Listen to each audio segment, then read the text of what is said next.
We are live. Hey, how's it going? Hey, a couple of men of the modern world, we can figure out how to do internety things. Hey, friends, this is Agency. This is Exmo Joe from Hellfire Agency. I'm here with my good friend Stephen Pynakker from Mormon Book Reviews, and we're going to talk about what do atheists miss about church. Steve, how are you?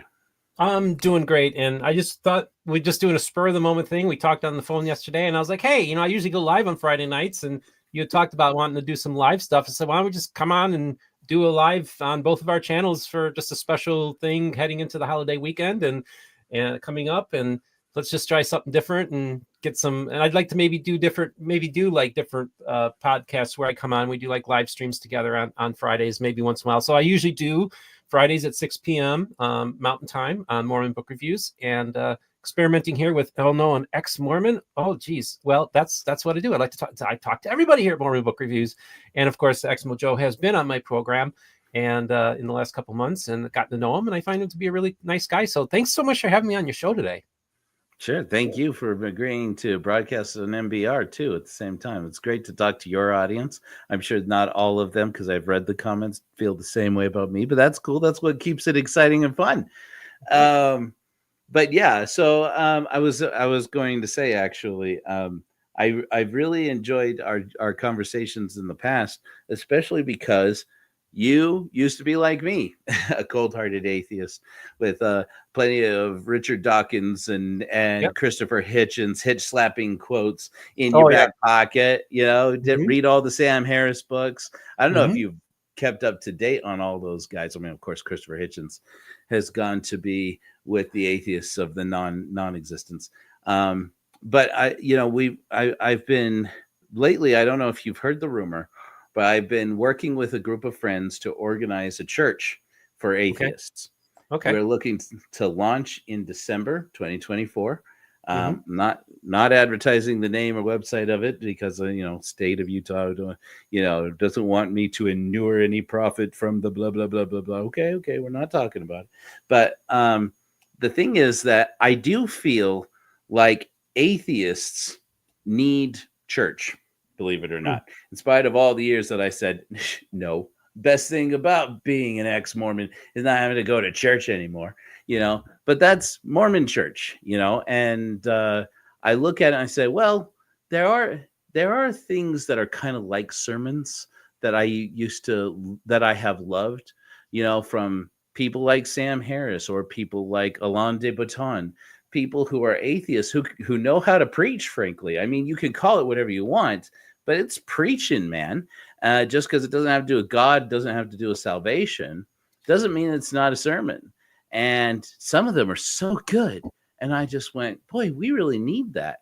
In Mm. addition, well, I could get into a little bit of the genesis of that at some other time, but then I started to think about what kind of rituals, what kind of ceremonies, what kind of sermons and services do atheists need in a church for atheists? And I thought, Stephen knows. Stephen went back to church. Yeah. Something spoke to you when you were an atheist and said, obviously, that you needed God in your life. But is it the same thing to say you needed God and to say that you needed the church? I think it was God first, and then just kind of, I actually, in my mind, when I first started my channel, I kind of had envisioned of like, if I were to start my own church, what would it look like? And I kind of had this list of different things that it would be.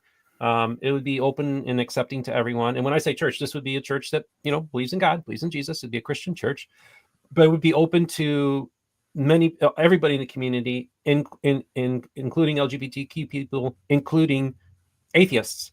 And what was so crazy is a year ago, last October, I walked into a church in Sarasota, Florida, called the Harvest Church, and I was blown away because it basically checked off every single box that I was looking for in a church. Not that I was thinking of this church that I thought maybe I had to start. This church actually was right around the time that I had this idea of a church. This is when this church was started in the mid 80s. It was a Pentecostal church where the girls couldn't wear makeup and they wore long dresses and long hair. And now this is a church that is open and accepting to everybody, and including there's a church employee who plays in the church band and does AV, who is an atheist in the church. So I got to talk to that person. Yeah, he's a great guy. If you ever get out to Florida, we'll get together and hang with him. He's a cool guy. And so I was really impressed with my pastor, Dan, and I do consider him my pastor. I don't believe in church membership. And he told me, he says, well, I don't believe in it either. So I'm like, oh, that's another box checked for me. And so I just really felt like, I have a good church community, and I am really appreciate it. And I it's really interesting. Last year I was having lunch with let's just say a very well-known person in the Exmo space. Okay. And this person basically said that he just feels bad at what he's seeing happening in the ex-Mormon community. He says seeing a lot of drug use and affairs and broken families. And this person was like, this person felt the burden of this community, that in some ways he kind of felt, many of them left the church because of his podcast. And, I was talking to this person, and I was like, it's, and then this person, these people have also, there have been other attempts to kind of start like atheist churches, but they seem to never take off. And I mentioned to him, I said, well, the Bible tells us that, my people perish for a lack of vision. And I think that within the context of church, if it doesn't have something bigger than ourselves at the center of the endeavor, I don't know if it's worth getting up in the morning to go to on a Sunday morning. And so I think the idea of there being a higher spiritual element, something bigger than us, is what is at the central of faith, and it's at the center of church. And I don't think if you're going to, if you will, play church, like Sam Harris would say about progressive Christians playing church, then but there's no God at the center of it, no divine, no supernatural, it would probably have a very difficult time. The typical atheist would be like, he's out drinking last night, he's got a bit of a hangover, and he's like, do I really want to roll out of bed this Sunday to attend a non-church church, right? Right. And so I think that's the conundrum that you would have as an atheist, because there have been many, many attempts to do stuff like this. Now in the past, there are like ethical societies at the Ethical Union. You had, groups that were not non-theistic, attempts, but they never really were able to take off. And so I sometimes wonder if maybe atheists, and again, I don't want to poo-poo what you want to do, because I always come on, Steve. Jeez, but I am actually no, but I'm pulling this. No, just kidding. But I just wonder if maybe atheists need to try to find churches that are open to having atheists there. And the perfect example would be Community of Christ, is welcoming to atheists. I know that John Hamer has atheists that attend his church in the Community of Christ. And then there's churches like mine that have atheists are welcome to attend. So I think you might see more and more of that happening. And honestly, I mean, and just so you know, my pastor, they have a lot of deconstructed Christians there.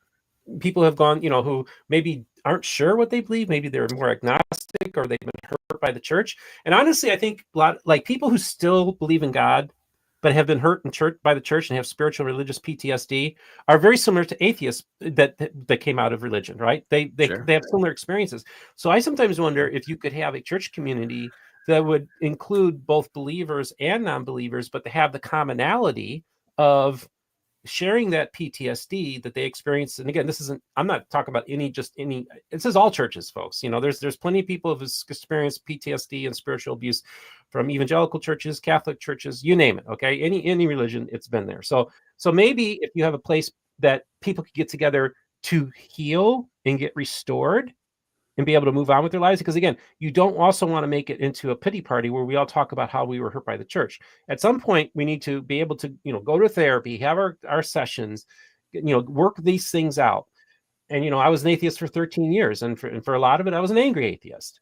And then as I was kind of getting more mellowed out and the anger was leaving me, and then I was kind of more like an agnostic. And then I was more like, well, I can see the value of church for some people. I can see the value of religion for some people. And so I think if you have people who have an understanding of what maybe some churches did to them while they were believers, and maybe some chose to leave the church and leave religion altogether, whereas others chose to leave the church but still believe in God. I think that might be a good meeting point for those two communities to kind of be able to break bread together and maybe have some kind of community. I think that you bring up an interesting point, because it's almost like, to make a successful church, you need a little bit of in-group values, which normally I think most people would see as a bad thing. That's where tribalism comes from. That's where racism comes from. It's where, misogyny comes from, and so forth. Is our group is different because we have these groups. But if you have no commonality of values, I think it's one thing. The one thing that most religious people who criticize atheism and any attempts at atheists to organize into, some people like to say that atheism is its own religion. I don't know if you're among them. But then other people, will say it can't be a religion. Even believers will say it can't be a religion because atheists have no values. So, and everything is about the commonality of values. But of course, atheists do have values, and that as much as well as anybody does. But we don't always have the same values. And so I looked at it and said, it's almost like you need to carve out a slice of atheists and say, these are the atheists that share these common values, and say, we'll preach to everybody, but here at our church, we're going to do these things that are specific to the values that we have as members. And then other people can join in if they want, similar to what you're saying your church does. It's like, obviously it's a Christian church.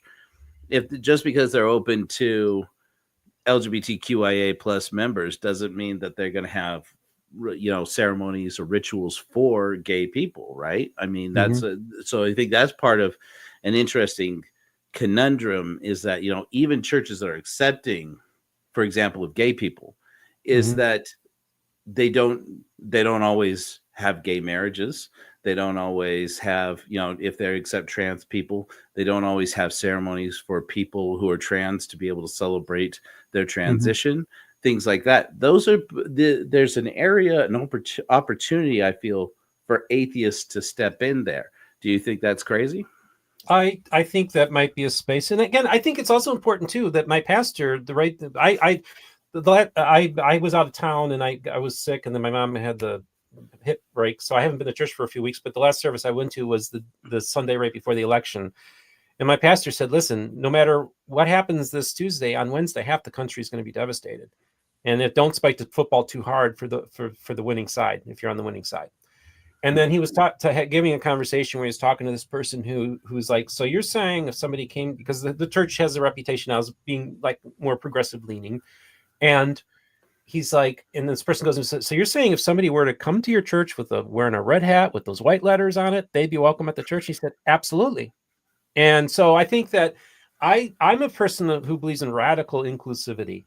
Like I tell people, like when I had this vision of my own church, I said, okay, there's either going to be no flags at our church, or there's going to be a Black Lives Matter church. There is going to be a rainbow flag, but there's also going to be a Trump flag, and there's going to be an American flag, and you understand what I'm saying? There's going to be a Christian flag, because I really feel that the church, if Christianity it's a universal church, and it's for all of humankind from all persuasions. And I think both sides, both progressive churches and conservative churches, have lost that.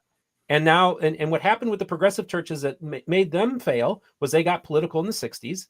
And what has become the death knell of the evangelical church is it started becoming political in the 80s. And we're starting to see, as Fred Smith says, church of flags. So, we're live streaming on Facebook too. Okay, that's cool. I didn't know that. Well, it said Facebook. It looks like it does. No, that's Fred. That's F for Fred. That's F for Fred. I'm sorry. I thought that was a Facebook thing. So I just really think it's important that churches are there to serve the whole entire community, and I think they should be open and accepting to everybody. And that's the kind of church I want to go to. I want a church, and look, and I can guarantee you there are people that attend my church that voted for Donald Trump. So I really feel it's really important not to try to get partisan, but also address that, And so Gene says, howdy from Latter Daily Digest. We're having some fun tonight, Gene. Good to see you. Hey, Gene. And I just wanted to, it's for me, I just think it's important that I think everybody needs community. And I think also a lot of people who leave religion, I tell people, a lot of people who lose their faith, people don't realize people are going through a grieving process because they lost their best friend. That is so on point, Stephen, because I said the exact same thing. I was talking to Jenny Gage earlier this week from Life Take Two, and I said, people in the church, especially in the Mormon church, laugh at me when I say this, but I had to grieve God. God, was not, God was my confidant. God was my strength. God was my meaning in life. And even though don't get me wrong, I threw away my garments with relish. I celebrated never having to go to sacrament meeting again. I loved it. I was like, I'm going to swear. I'm going to have sex. I'm going to do all the things I want to do. And I was very liberated from that point on. But the one thing that I was like, I felt like it was the end of a long road of praying to my Heavenly Father to give me strength, to give me an understanding of the plan and things like this. And I was talking to Jenny. I said, it's almost like that's not just a grieving of God. Because like I've said for a while, I wish that there was a funeral for God ritual for people who are atheists.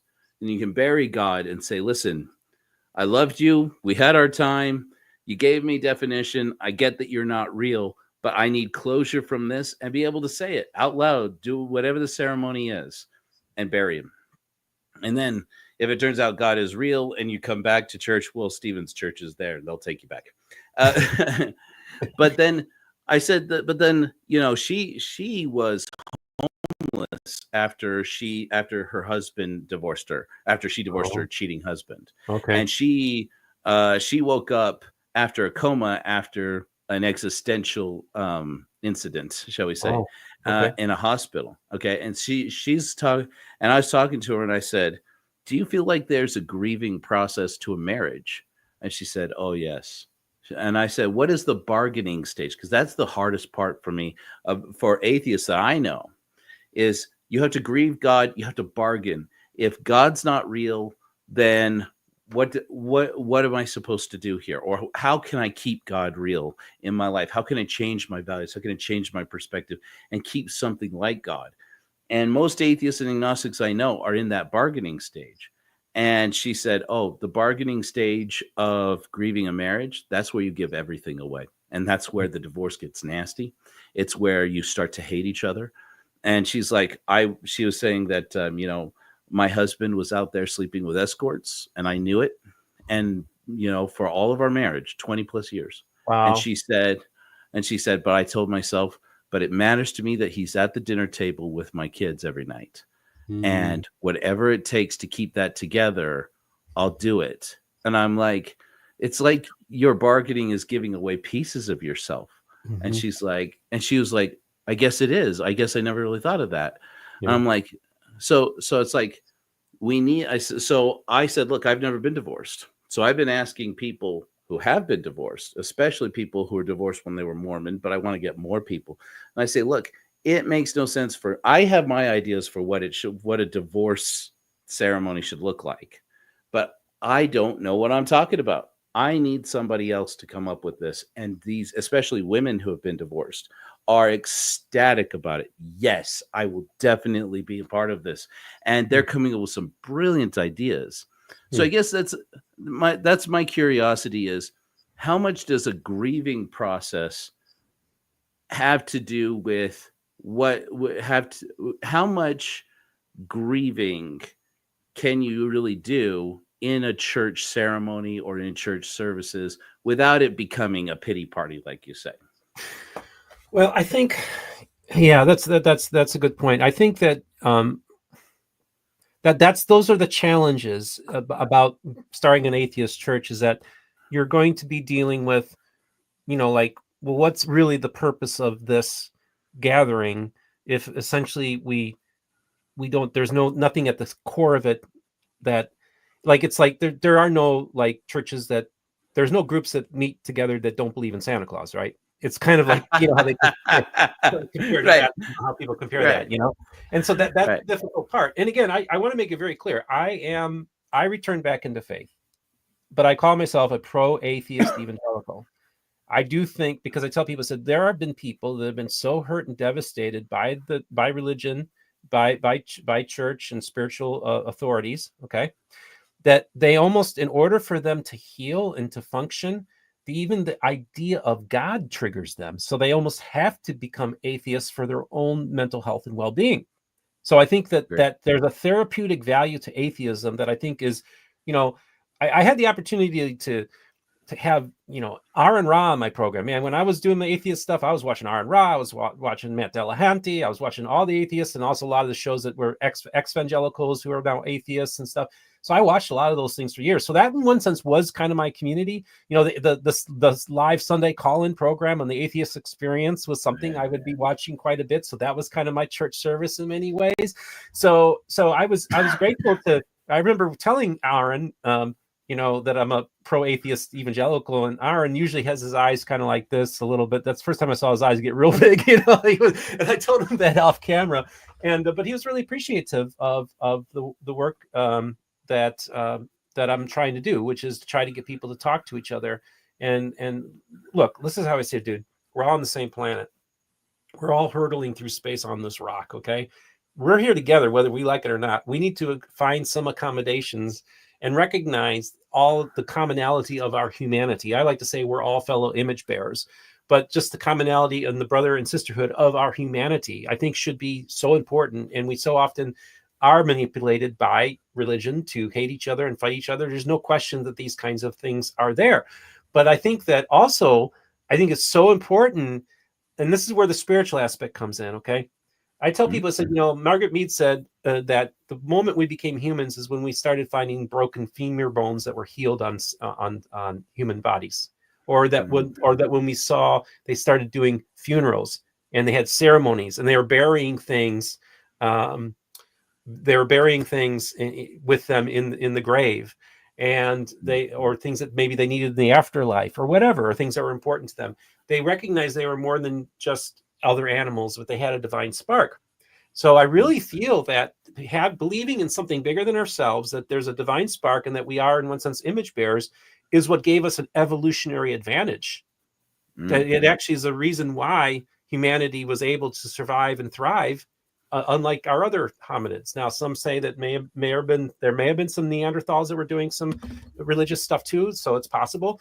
But I think that maybe that was one of the things. The fact that we're hardwired to be spiritual is part of our who we are as humans. And so I think it's so. I just feel like when you cut yourself off completely from the spiritual of becoming a materialistic atheist, you're really cutting yourself off from your ancestors and your common humanity with the people that got us here because they were believers.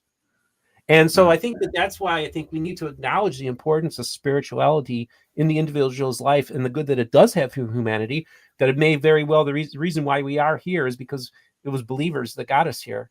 And so I think that, I don't know if it's healthy to just chuck out the spiritual. That's why even Sam Harris does like meditative practices, and he recognizes the utility of some kind of spirituality. Sure. So I think if there's some way that atheists could at least appreciate the idea of the supernatural, or the idea of the divine and spirituality, that maybe they can see some value in it, in as well. That's kind of my whole position on it. So I take a position of, I'm a pro-atheist evangelical, but I also think that atheists shouldn't just throw out the baby with the bathwater either.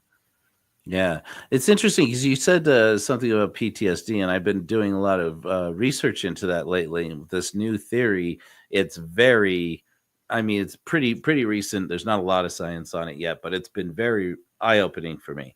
It's called polyvagal theory, and it's this theory that our fight and flight and freeze responses of our autonomic nervous system, our reaction to our feeling unsafe, obviously, but there are two different kinds of, but there are two different forms. There's fight or flight, which is a ventral response, and then there's freeze, which is a dorsal response. And when people have to go through a certain sequence to get back to feeling safe, it's called autism. And when they have to go through a different sequence to get back to safe, it's CPTSD. And so it's interesting to me and then it's even expanded now. There's suggests it's possible that depression, borderline personality disorder, all may have to do with the autonomic nervous system's response to feeling unsafe. And I thought, that's interesting that, when it comes to people who deconstruct from religion, is a lot of people see problems with the church, whether it's the Christian church, whether it's Islam, whether it's Mormonism, whatever it may be. People know that there's problems with Joseph Smith. People know there's problems with the Gospels. People know that there are problems. They don't leave for that. I will say this again and again until I expire. I don't buy that people leave because they learn too much church history or because they learn too much about the facts of the case. I think people leave because they feel suddenly unsafe or they felt unsafe for a long time. And I'm curious, and you're welcome to tell me, Joe, F off and, go jump into a lake or whatever. But I just when I think of you, I think about you're talking about your experience as a Christian, as a gay man, and how you weren't able to live authentically. And that seemed to be part of your transition into deciding you didn't believe in God. And then when you came back to faith is when you reconciled that you could believe in God and be authentic as a gay person. Do you feel like there's a safety component to that? And what is that? Yeah. So, and Latter-day Daily Digest is reminding us to make sure you share, like, and subscribe. He's good at promoting stuff. So thanks, Gene over at Latter-day Daily Digest. And also, folks, if you do want to comment, please make your comments, and we will address those comments in the comment box as well. And for those of you who would like to make a donation to either one of our channels, please feel free. We'll give you a shout out as well if you want to get a shout out. So, okay, so repeat the question you just asked me. Oh, about authentic. Oh. Yeah, okay. So being a gay man and then being safe. Did you feel like you were safe in the church before you were an atheist? Do you feel more safe now returning to a church that's more embracing and welcoming?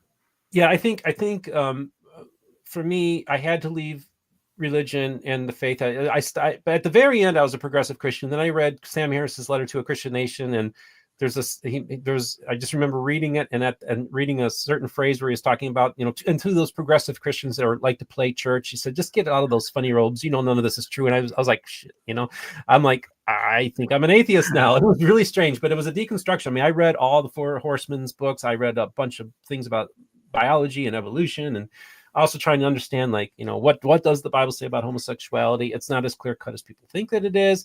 And also, what do I do with God? Well, and also in particular with the church and church people. Now, you have to keep in mind that this is a new world we live in. People are becoming more tolerant of LGBTQ people, even though that's the last few election cycles and stuff that's being happened. But generally speaking, 25, 30 years ago, many people didn't know a single gay person.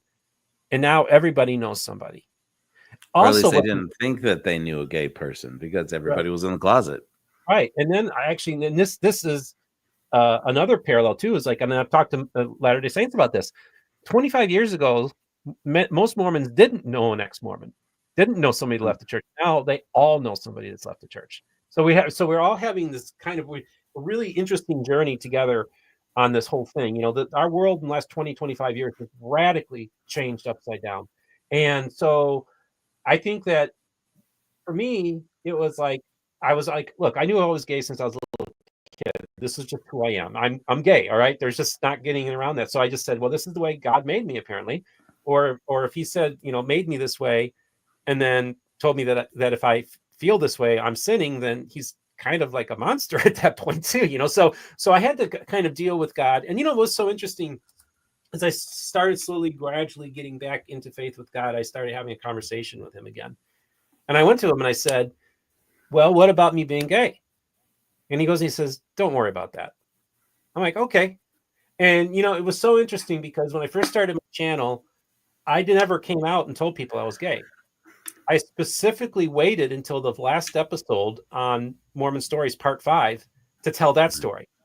And what was so interesting, and there's one quote that I always sticks out that somebody commented on the video when it came out, and they said, I'm Church of Christ, which is a pretty conservative Protestant. Well, actually, it's a Restorationist church in one sense. You know, it's a Restoration church, but it's a pretty conservative group. I'm Church of Christ, and I didn't think it was possible that you could be a Christian and a gay person. But now, after watching Steve's interview, I realized that that's not the case. Wow. So I thought, like, just be out there proclaiming that, yes, I'm gay, but I'm also a believer and I love Jesus Christ. And most people who engage me tell me, when I talk to you, Steve, I feel the Spirit. I feel that God's hand is in this endeavor. So even conservative, right-wing conservatives, in whether it's Christian evangelical or it's Latter-day Saints, they embrace me and love me. And I think that's what's so cool, you know? So I think the culture has changed. And then for me, it was like, I'm coming back to this on my own terms. And in other words, I'm not going to be bullied. And I don't know if I'm going to start a church or if there's a church out there for me that's going to have me. But I found that there's a lot of churches that love me. And even the Church of Jesus Christ, you know, they're your Pentecostal cousins, you know, the Bickertonites. And they know I'm gay, but guess what? I have a Book of Mormon that's signed by 11 of the 12 apostles in that church. You know, and I'm going to be probably flying out to Arizona to attend their conference.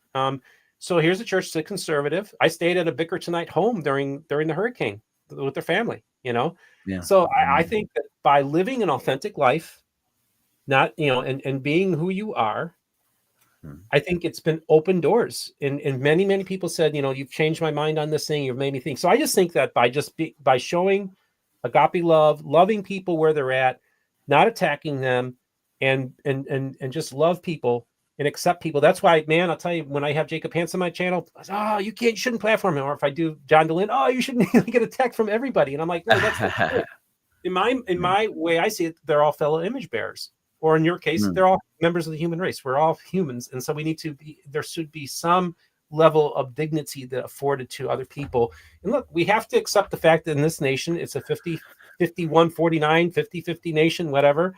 And this is our country. And unless you're Ellen DeGeneres or a few other people, you're here to stay. That's the reality. And we live in a country in which gives a lot of privileges to churches and religious organizations. Yes. And so I think that, but in one sense, I'm kind of fine with that, because this country was founded on the idea of people were fleeing religious persecution in Europe, and they came here, and part of the deal they made was, hey, we're going to be able to practice our religion any way we want in this country, and that's the deal, and the government's not going to interfere. So that was kind of like one of the founding principles of our country. Right. But it's called secularism. Yeah. Well, yeah, exactly. But anyway, so I think that religion has always played a role in our country, and it always will. But I also think there should be spaces for, I don't know if starting a atheist church or maybe a church that's open to everybody, believers and non-believers. I think that might be the better way to go. But I also think that sometimes the problem is, of course, it's where you're at in your atheist journey. Like, if you get triggered by hearing a hymn, then that's probably not a safe space for you either. So that's the thing, you know, there are, like I said, atheists who go to my church, but they obviously were able to figure out a way to attend church and be an atheist because we're singing Christian songs, we're reading from the Bible. Right. So I do recognize that for people who've been hurt, they wouldn't consider that at that time for them to be a safe space. Yeah, and when we get a chance, I'm going to sing you some of the hymns of my new church.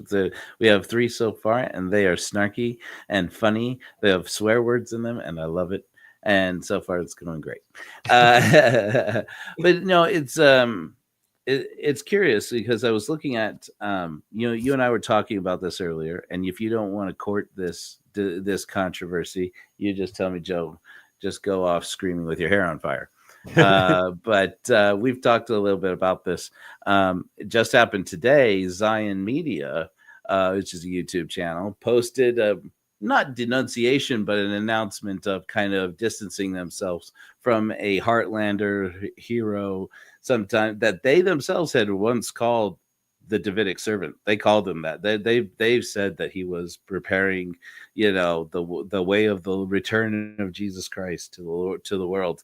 And those of us Exmos who are like sitting back watching the whole Chief Mitiga scenario, it was kind of like a fascinating thing. Like, oh my gosh, it's like, they don't see the Chris Nemelka here. They don't see the Joseph Smith thing going on here, and it's like, this is going to be interesting.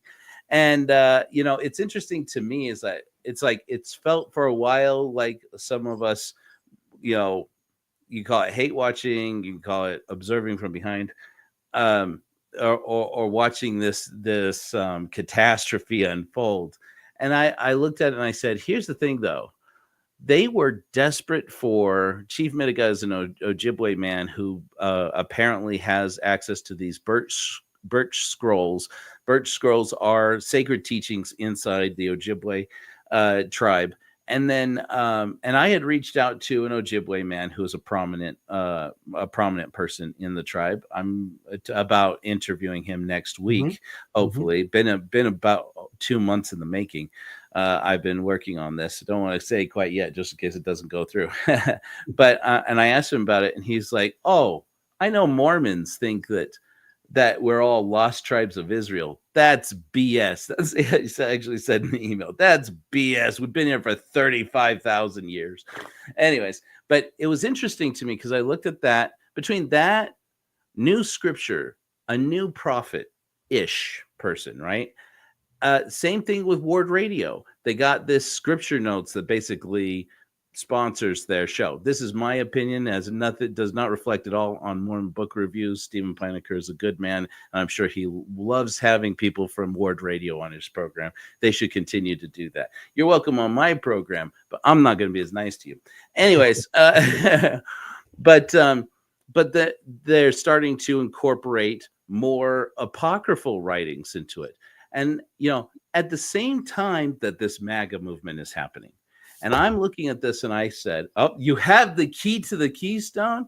I would say I'm jealous, but I don't know that I am. I'd love to get your opinion on that, by the way. But here's my thing. Here's my question. Doesn't it seem to you that we are in a moral crisis in this country and in this modern world? Whether believers or atheists, there's a spiritual crisis of a vacuum of moral leadership from the top.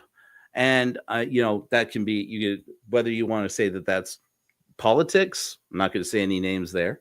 Whether you want to talk about spiritual leaders, not going to say anything that rhymes with Mansus the First or Muscle and Pelson. And you know, there's a moral vacuum up here that is leaving people spiritually compressed or spiritually depressed, if you will, whether they are believers or not. Yeah, I think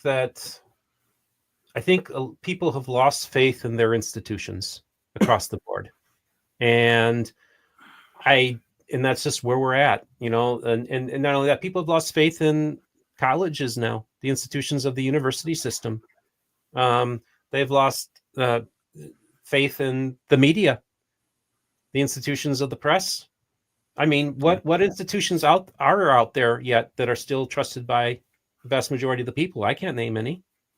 Here's another interesting side of that a lot of people on the progressive side have lost all faith, in my opinion, in meritocracy and capitalism.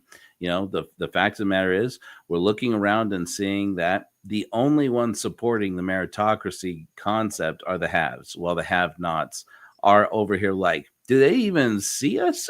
Do they know we're even here? You know, because we do live in a society where apathy is abundant, almost as like a self-defense measure. It's like, I can't think about how many people in this country are poor. I was listening to this book by this guy I'm going to interview next week called Everything You Wanted to Know About Indians, but We're Too Afraid to Ask. And he was talking about how in some Indian reservations, there is abundant wealth. They're doing fantastic, doing phenomenally well. The Seminole tribe here in Florida, they own Hard Rock Cafe.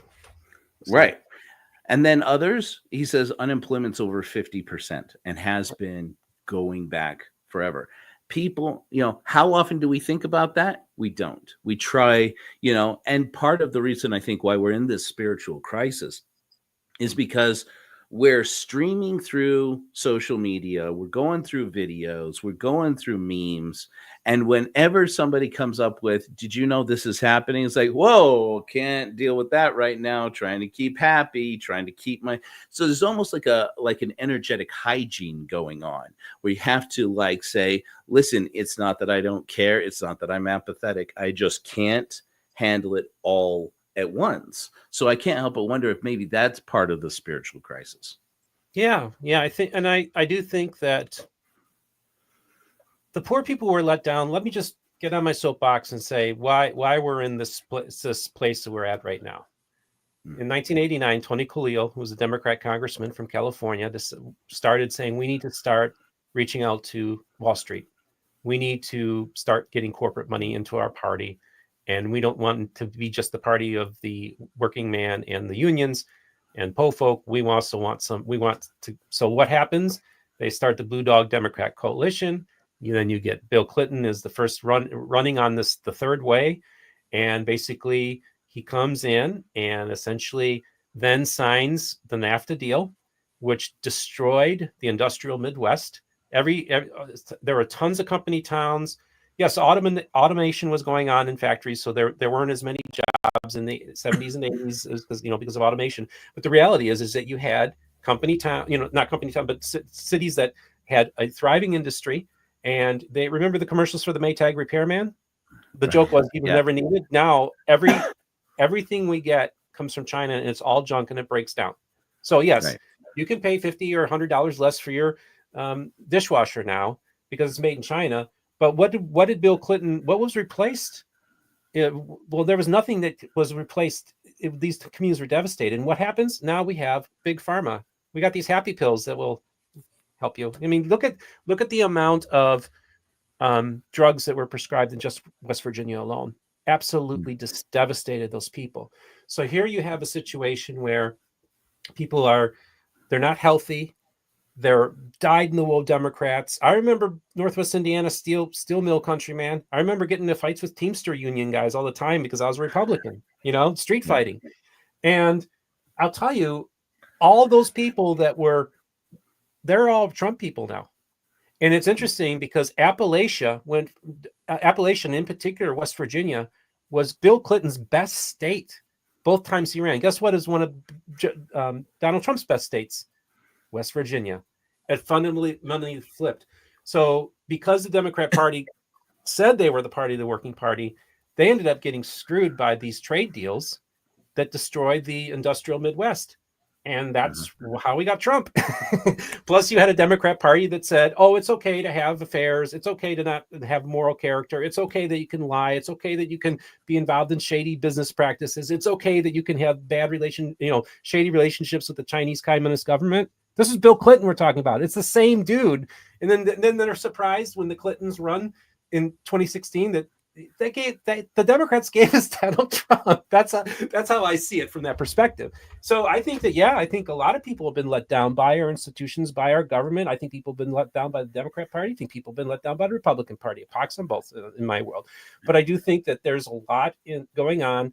I think we all have to look in the mirror. We're all responsible for this on some level, whether it's scrolling past and not caring, or whether it's saying, well, I'm not going to have anything to do with that person because of the political sign they have in their lawn. You're going to dehumanize that person.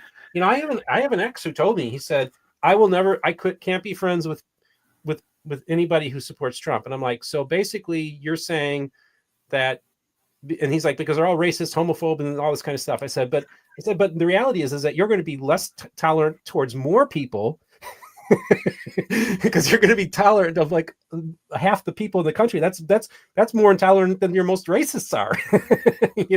So because so I really feel like it's not good to dehumanize people over politics. I think you say, listen, okay, you voted the way you did, let's go and have a beer tonight and let's just still be friends. Because on the personal level, I think it's really important. I think I really have a hard time with people that make this because then you're part of the problem.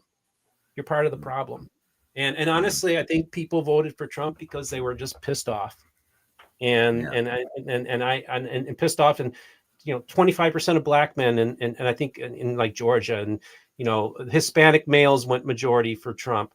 The shift is happening. We're having a fundamental political shift going on. Now I don't think they're going to be doing that state compact where if you win the popular vote, then you do the electoral votes, because guess what? California's votes would have gone for Trump in that model. So the reality is that we're stuck with the system we have. It is what it is. This is the country we live in. These are the people that are our neighbors, our friends and family. And I think we need to, and so that's why getting back to this, the importance of community and having a space, a safe space for everyone. At one time, that was the church. You know, it didn't matter what your politics was. You know, you had common values, and they were reflective of the community. And you could be Republican, Democrat, Libertarian, Independent, Socialist, whatever, and you were welcome to go to church. Now, unfortunately, it becomes so politically divisive that church is not a safe space for, like, look, I went to a progressive church last year where I was like, oh, I can't go here. There's no, this would not be a place that a person who was even right of center or moderate would be welcome to go to. And I was like, I can't go back to that, you know? And so I never went back to that church.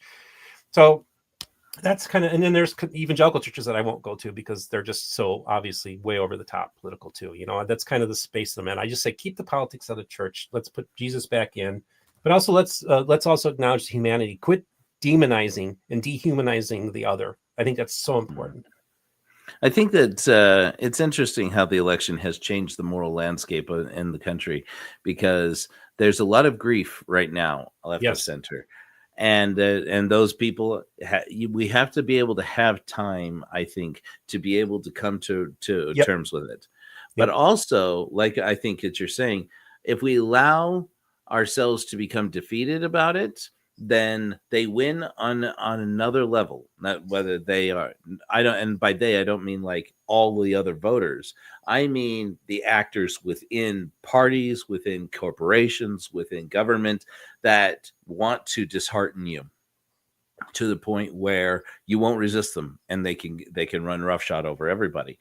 And I'm looking at it, and I'm saying, okay, here's the truth that we're going to have to wake up to starting in January of next year. When Donald Trump left office, his last budget proposal included cutting things like SNAP by as much as 30% over the course of the next decade. And that's where we're going to. Soon you will have people who are going hungry. They're cut energy supplements to help people keep the heat on in the winter. So now that's what we're marching into, very plausibly. Who knows? Maybe Democrats will grow a conscience and band together and fight. Maybe the midterm elections, blah blah blah. Personally, I give up. I'm like, I don't care. I'm done. I'm done waiting for gods and governments. That's been my thing. And ever since I came to that realization, I feel so much more optimistic about the future. And I say, you know, it's like maybe we need to be the saviors we're waiting on. Maybe we need to get up and say, in a Christian way, okay, and say, if you see somebody hungry, feed them. If you see somebody who's cold, house them. And let's get together and be the ones we're waiting on, because gods and governments aren't going to come in for us. I think we look, whether you believe in God or not, I think we have a moral responsibility to look out for our fellow humans and take care of them. It's basic humanity. It's the healed, broken femur bones, right? It's that's what got us here, and that's how we're going to continue as a species. If not, look, this could get really ugly. I don't doubt that for a second. I'm hopeful. I think that, you know, maybe church. Look, my church I think it's every Thursday or it's every other Thursday, but I went there one time. They had cars lined up. They feed 400 families a week with their food pantry. So churches, look, there's churches on every corner. You know, maybe they need to be more food pantries. You know, maybe the government isn't always going to be there for you. So I think we need to do it on the local level, community level. Support your local food banks. That's important. There's good things that churches do, folks. There really are. And there's some really good churches out there. And honestly, I think, you know, they're out there, look for them. And again, if you feel like you want to start more secular community, that especially maybe at the point you're in your life, that's good too. But also I think there's something to be said about, you know, unplugging yourself. Like for the last 3 weeks, I've been streaming Chicago sports talk radio on, listening to that and hearing about my Chicago Bears, and just, it's horrible, but that's still better than the reality of life in many ways. But I just like, I gotta unplug myself. I unplug myself from Mormonism, because being in that space all the time, you got to get out of that bubble too. Because when I say that, just that whole bubble can be really hard to be in, whether it's in the podcast world or just so many things going on. And of course you have people attacking you. And so it's best to like unplug. Like, okay, Steve, take a mental health break. Don't watch any Mormon related podcasts for a week. Watch college football this weekend. Don't be all obsessed on what's going on in Mormondom, right? And also this, even the politics thing. Just again, we look. I don't want to be flippant about where people are at, because I understand people are devastated. They're afraid. For those of you who we're not Trump supporters, I get that, but we went through 4 years of Donald Trump and we got through it. And I have faith that we will get through this one too. Okay. I do. But I also understand if you need to take a time to like, look at where MSNBC's ratings plummeted, crashed after the election. There's a lot of people already in the left and as a matter of fact, the Comcast is now going to spin it off. I mean, MSNBC probably a year from now probably won't even exist. It'll probably be a different name. So it's really fascinating. Honestly, I think Exmo, I think a lot of people on the left lost faith in the progressive media, because I think they were told a certain thing and they were absolutely convinced that they were going to win this thing and they're going to win it big. And their media wasn't telling them the full story, because, I think that's where it's important to be balanced. That's why, and so I think they feel like they're kind of deceived. Like, well, everybody was making this sound like we had this in the bag and they lost. And it's just amazing. Washington Post has lost hundreds of thousands of subscribers, and you remember all these medias were there right after 2016. Oh my gosh, democracy dies in darkness was the thing the Washington Post was saying, and MSNBC about saving America. Those institutions that were there that got really big in 2016, 2017, they're not there anymore. Yeah. They're there, but they're shadow their former selves, and it just happens so quickly. It's amazing. So yeah, don't put faith in any, institutions. They just got it, institutions will let you down. So well, it's interesting, and I'll say this, and then I'll give you a last word on it, because I know that you usually go live for an hour. We have used that hour, sir. I have really enjoyed it. Fun. I'm glad. Yeah, glad we did it. And just folks, for you out there, would you like maybe for me to do maybe do my regular Friday thing, but also maybe do these live streams with other podcasters? I thought this was fun today. Something different, just a different experiment going into Thanksgiving holiday. Thought we'd just have a little fun. And thank you for doing this, Joe. I really appreciate our friendship. I appreciate our conversations. You and I communicate fairly frequently, and I think it's good. It's good to talk to people, and also, it's especially during tough times. Like I've been talking to a lot of people who've been suffering depression and going through a lot of stuff, and I just reach out to them saying, "Hey, let's talk," and I think it's really important that we do that. Just this week, a couple people I was helping, get through some stuff, and I love being able to help people. And really, honestly, that's what I consider as part of my ministry is to help people and in the journey, wherever you're at. Mm-hmm. Yeah, I know it for a fact, because I was one of those people. I mean, you were very diligent in being careful not to mention that. But yes, I went through a crisis actually before the election, and you were one of the few people who reached out to me and really and showed what I would call actual Christ-like affection for me. So, and I want you to know that I appreciate that, Stephen. So you'll always be a friend of mine. Thanks. Same to you, Joe. Appreciate you. Love you. Cool. Love you too. Hey guys, thanks so much. Please make sure that you comment and that you like and that you subscribe. Please subscribe to Mormon Book Reviews, especially all you folks over at the agency. We're going to have more conversations, because there's so much more I didn't even get a chance to talk to you about. But I love Stephen, and I love his program, and I hope that you guys will all join with me in supporting him. Good to see you, Stephen. It's fun. Great.